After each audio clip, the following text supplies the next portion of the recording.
धर्म, अध्यात्म और पर्व त्योहार से जुड़ी सटीक जानकारी के लिए हमारे चैनल को ज़रूर सब्सक्राइब करें और ताज़ा अपडेट के लिए बेल आइकन दबाना न भूलें।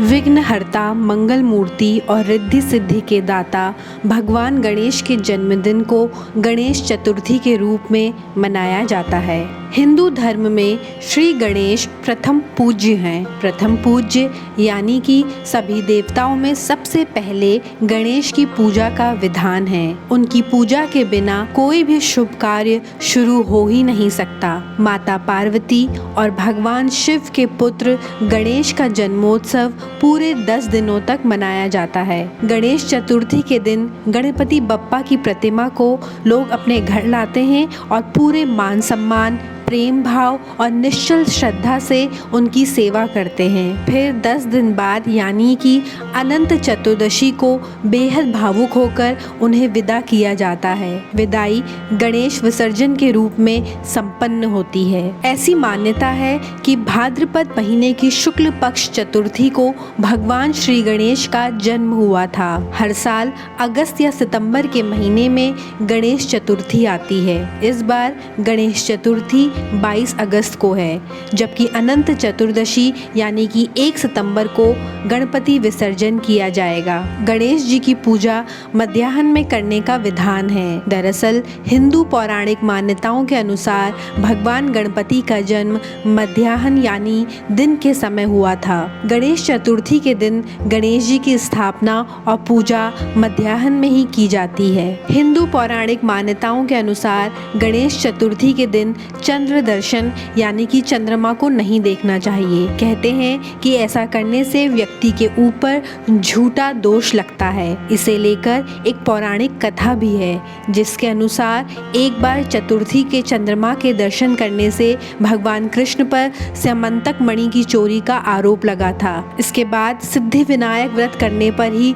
वो दोष मुक्त हो पाए थे। मान्यता है कि अगर भूल से गणेश चतुर्थी के दिन चंद्रमा के दर्शन हो जाएं तो मिथ्या दोष से बचाव के लिए इस मंत्र का जाप करना चाहिए। सिंह प्रसेद मवदित सहो जामवता हतः सुकुमारक मारदोस्त हुए स्यमंतक करह।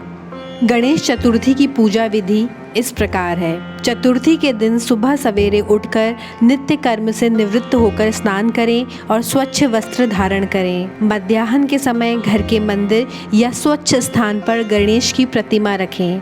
आप ये प्रतिमा अपने हाथों से भी बना सकते हैं या बाजार से खरीद कर भी ला सकते हैं। अब दाहिने हाथ में पानी, अक्षत और फूल लेकर व्रत का संकल्प लें। पानी, अक्षत और फूल को गणेश जी की प्रतिमा के आगे छोड़ दें। अब इस मंत्र का उच्चारण करते हुए श्री गणेश का ध्यान करें। गजाननं भूत गणादि सेवितम कपित जम्बू फल चारु भक्षणम उमासुतम शोक विनाशकारकम नमामि विघ्नेश्वर पाद पंकजम।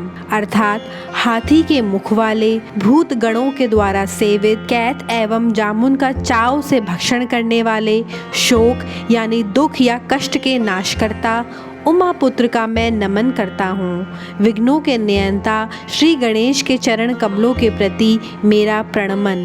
अब गणेश जी को पुष्प अर्पित करें। इसके बाद ओम गंग गणपतये नमः लम पृथ्व्यात्मकम गंधम श्री वल्लभ महागणपतये समर्पयामि नमः मंत्र का उच्चारण करते हुए भगवान गणेश को चंदन और अक्षत से तिलक लगाएं। अब ओम गंग गणपतये नमः हम आकाशतमकम पुष्पम श्री वल्लभम महागणपतये समर्पयामि नमः मंत्र का उच्चारण करते हुए गणेश प्रतिमा को पुष्प अर्पित करें। अब ओम गंग गणपतये नमः यम वायवात्मकम धूपम श्री वल्लभ महागणपतये घ्रापयामि नमः मंत्र का उच्चारण करते हुए सुगंधित धूप से गणेश जी की आरती उतारें।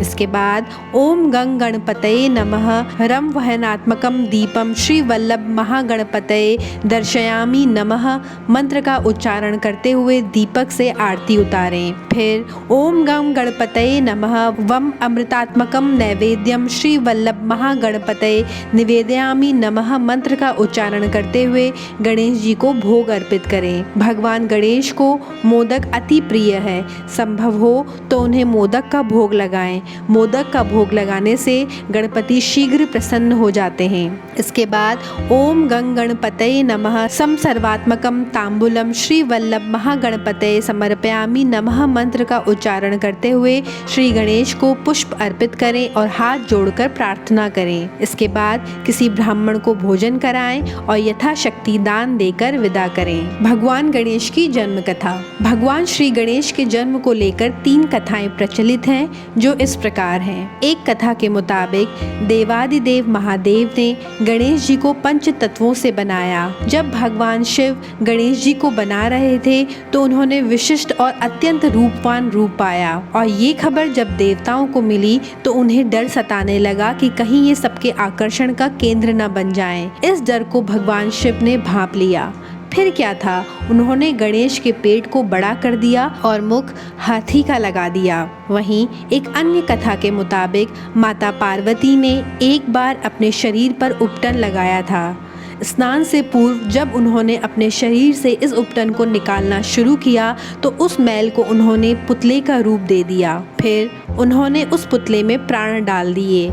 इस तरह गणेश का जन्म हुआ। माता पार्वती ने गणेश को आदेश दिया कि तुम मेरे द्वार पर बैठ जाओ और उसकी रक्षा करो, किसी को भी अंदर नहीं आने देना। कुछ देर बाद वहाँ शिव जी आए और उन्होंने माता पार्वती से मिलने की इच्छा जताई, लेकिन गणेश जी ने मना कर दिया। शिव जी गणेश जी के बारे में नहीं जानते थे।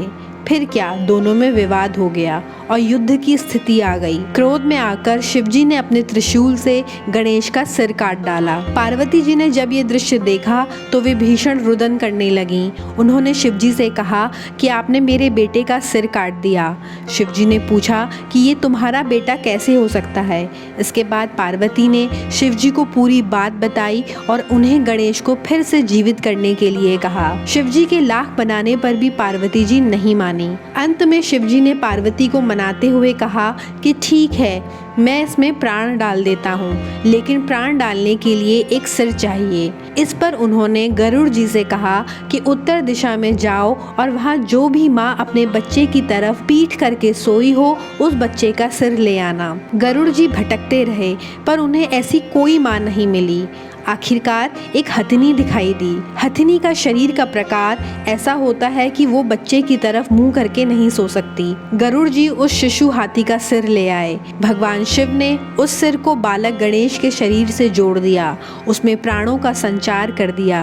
गणेश को तभी से गजानन कहा जाने लगा। तीसरी कथा के अनुसार माता पार्वती ने पुत्र प्राप्ति के लिए कठोर तप किया। इस तप से प्रसन्न होकर स्वयं श्री गणेश ब्राह्मण का रूप धारण कर पहुंचे और उन्हें ये वरदान दिया कि माँ, आपको बिना गर्भ धारण किए ही दिव्य और बुद्धिमान पुत्र की प्राप्ति होगी। ऐसा कहकर वे अंतर्ध्यान हो गए और पालने में बालक के रूप में आ गए।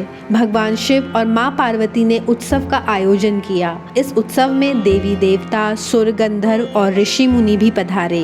भगवान शनि भी नवजात को आशीर्वाद देने पहुँचे। माता पार्वती ने उनसे बालक को देखने और आशीष देने का आग्रह किया।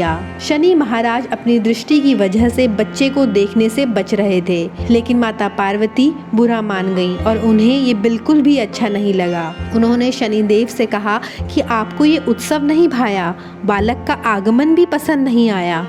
शनिदेव सकुचाकर बालक को देखने पहुंचे, लेकिन जैसे ही शनि की किंचित सी दृष्टि बालक पर पड़ी, बालक का सिर आकाश में उड़ गया।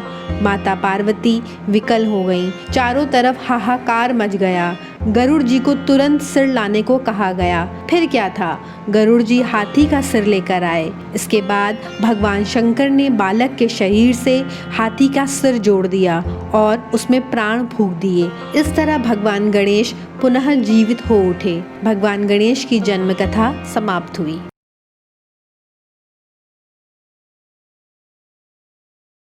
धर्म, अध्यात्म व्रत त्योहार और ज्योतिष के बारे में और अधिक जानकारी के लिए देखते रहें पूजापंडित.com।